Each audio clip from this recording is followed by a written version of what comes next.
Kelp, Shark versus Octopus, our review. Okay, we have Finny Rob over here. We have Evil Jeff over there. This is a two-player asymmetric game where one person is the shark and they're trying to eat the octopus. The octopus is trying to avoid the shark and it either eat and get full 4 times or avoid the shark long enough that it gets exhausted.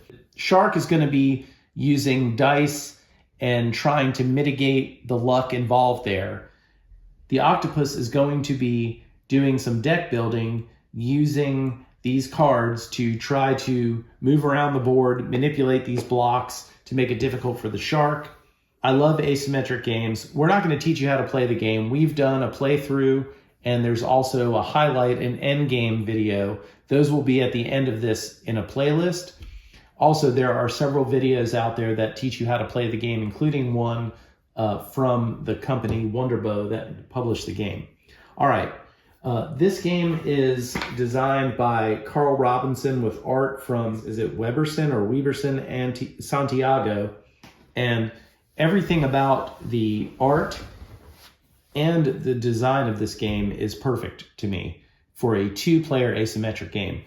One of my all-time favorite games, if not my all-time favorite games, is Letters from Whitechapel, because there is no luck involved. It's basically Jack picks a location, everyone's trying to find him, there's no luck. Mm-hmm. This game has luck involved, but it's done in a way where I don't feel like it's cheap.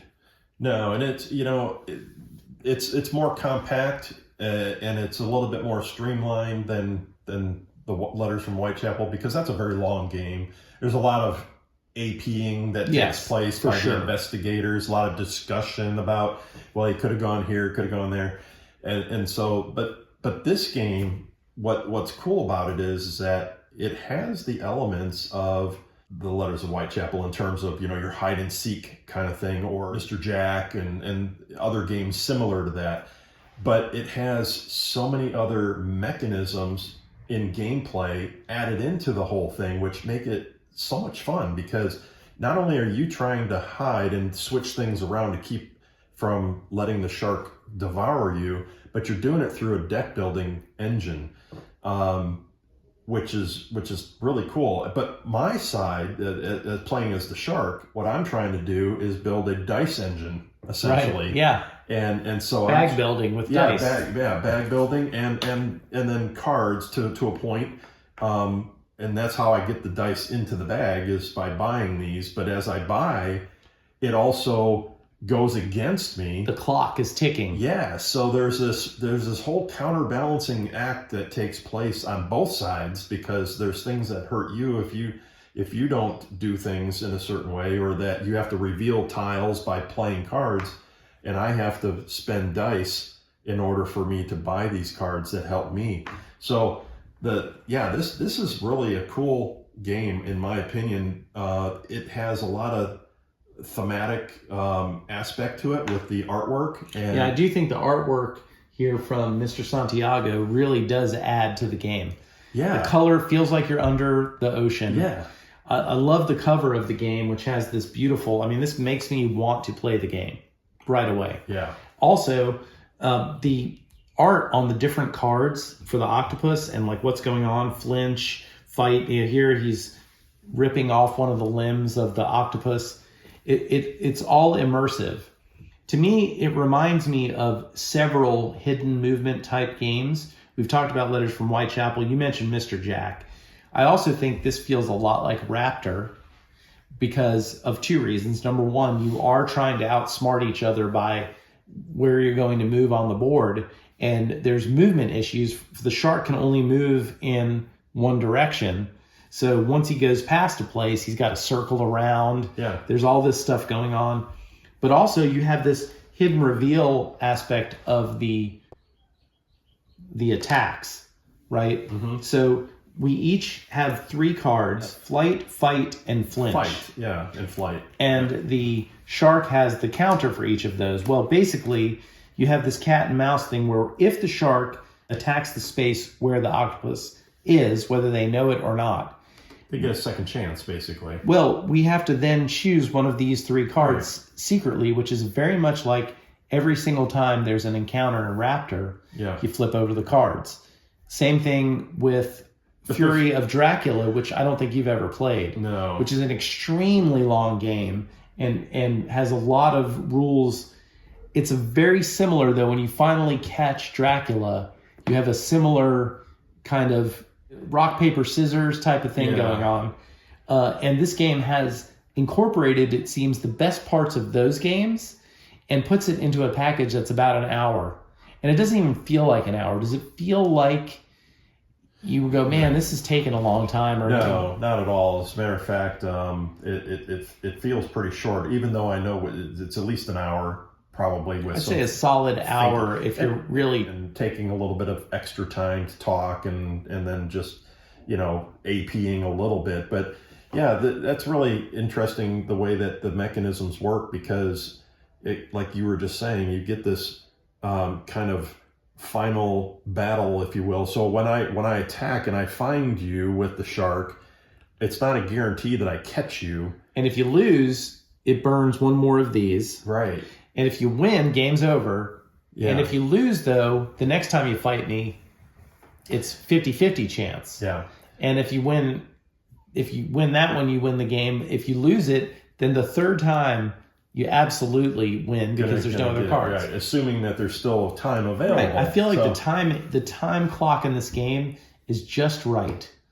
It feels like you are almost out of time if you're the shark, and it feels like as the octopus, as soon as you feel like you have some breathing room, no, it's brutal. You're always in danger. You're always on the ropes, right? Always. Yeah.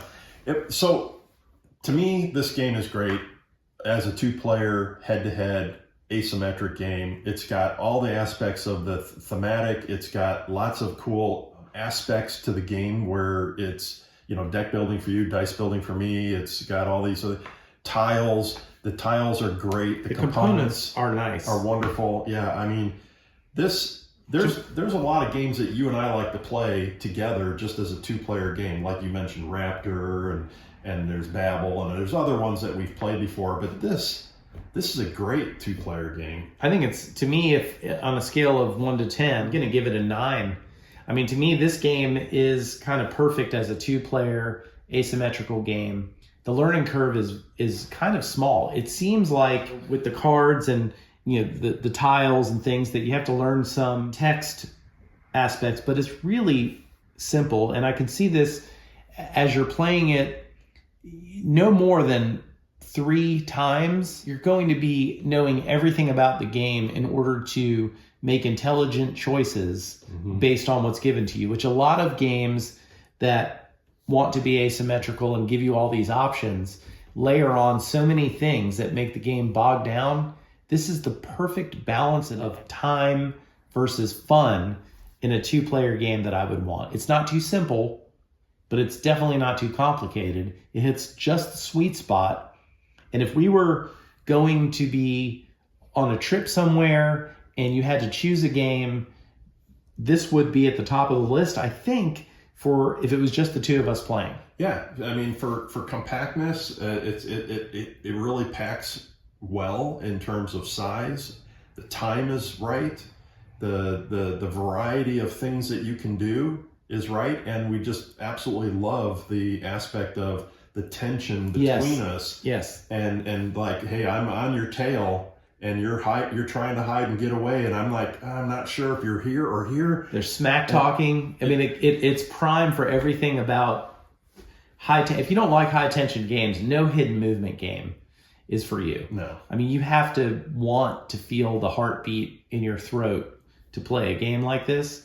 But it does a really good job to the point where I think that if I were to play this with my wife, who normally wouldn't like a game that had this much tension to it, there's enough going on here that I think she might actually enjoy trying to hunt me down.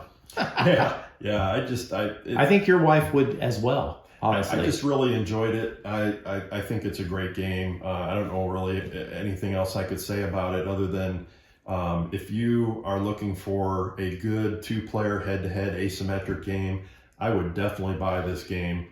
If you like any of the games we've mentioned, Raptor, Mr. Jack, Letters from Whitechapel, Whitehall Mystery, Fury of Dracula, any of those games, anything that has that kind of gameplay to it, this is a must get. And this is not a copy that the publisher gave to us or anything like that. We don't have that kind of clout. This is something where I saw this game, I've been watching it from afar for several months, and I thought it was the perfect game for you and I just by the way it was described and watching videos, and it did not disappoint. No, this was fantastic. It's very rare that a game that I just know I'm going to love meets my expectations. This does. This has so much fun packed into a small amount of time. There's so much good tension. So definitely pick it up. It's well worth it. Well, and that's the end of this video. Thank you for watching. Please like this video, subscribe to the channel. That is Kelp, Shark versus Octopus.